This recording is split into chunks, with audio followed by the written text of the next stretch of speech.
Assalamualaikum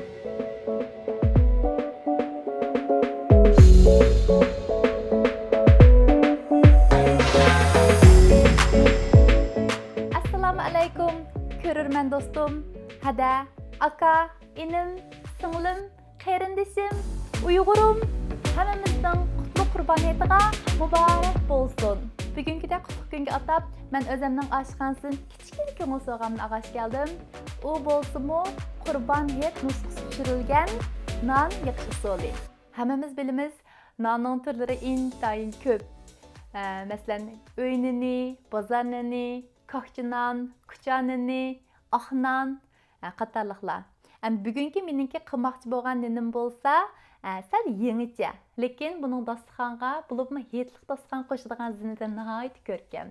Shunga sizlarniki yaxshi ko'rishingizni umid qilaman. Endi boshlab ketsak, eng oldi bilan xamir yo'g'iramiz.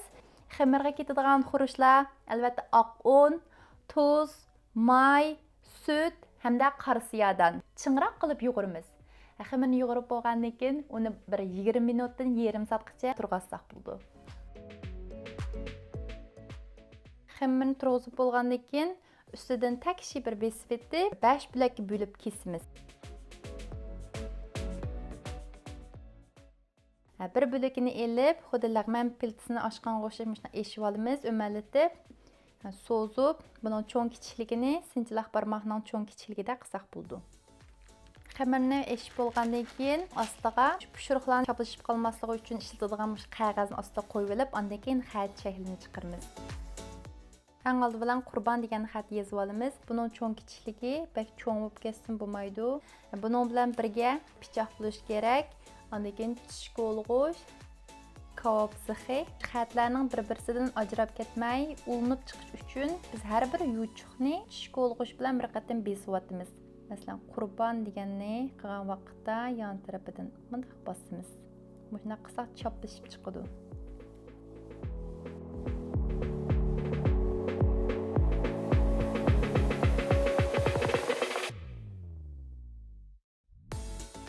Agar xatlarninki o'ttirsidagi orlig'i pek nepiz bo'lib ketsa, xamirni ozroq chiqarib, mush o'ttirsiga yana bir qatim kirgizsak, besib bu xamir bek nepiz bo'lib ketmaydi. Og'a vaqtdami u nepizligi sababidan sunib ketmaydi.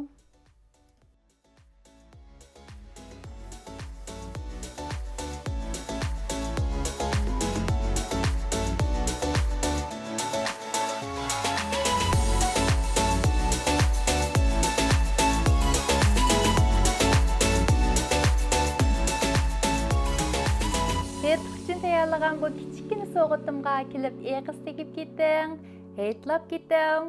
Mush fursatdan foydalanib, har bir oilaga barakat tilayman. Oilangizga xushallik, tinch, omonlik tilayman. Omon bo'ling, xayr xo'sh.